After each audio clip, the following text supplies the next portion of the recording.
Every day is made of negotiations. A day has nearly 18 waking hours in it, and looking at those 18 hours head on at 6 in the morning is way too much. So here's how we negotiate a day. Eventually you'll have to get up and go through a whole stretching routine, put your contacts in, go running, but for right now, just sit up. Doesn't matter what happens next, you can go back to sleep for all I care. Just sit up for now and see how you feel from there. So you've changed positions. The worst is over. Now think, the distance from here to the floor isn't so great, and you have a yoga mat to look forward to. You made the right choice buying the extra thick one. You sleep in a configuration of contradictions, so just lay down flat. It's okay. Don't think about the exercises to come, just think about realigning your spine. This is a dangerous time. This is when the brain wakes up a little more and thoughts start coming in hard and fast, just unfocused enough to be uncontrollable. You've got to pay the gas bill this week, you've got to contact the ward office, you've got to deal with your pension, don't forget to water the plants, etc.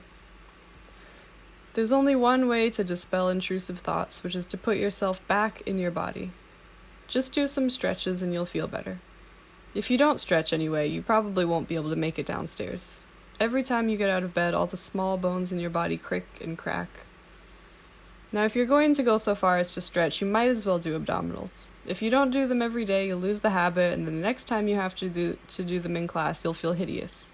Just do them now, just a little bit, and you'll be stronger for next time.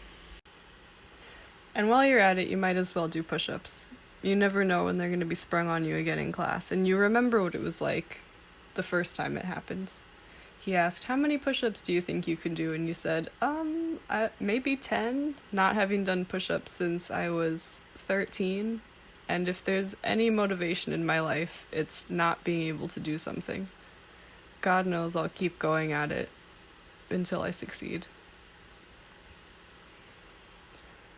Running alone is not a negotiation. I don't always feel like running, but it's never a hardship. By the time I finish a run, I'm in a better place, especially after running in the park with the sun soaking through the trees, listening to podcasts or music. I'll show you sometime. There's no joy like the joy of running in the green gold of morning, face tilted to the sky, tracing the same small path meditatively over and over again. I've seen the greatest dramas unfold in the changing seasons of this park.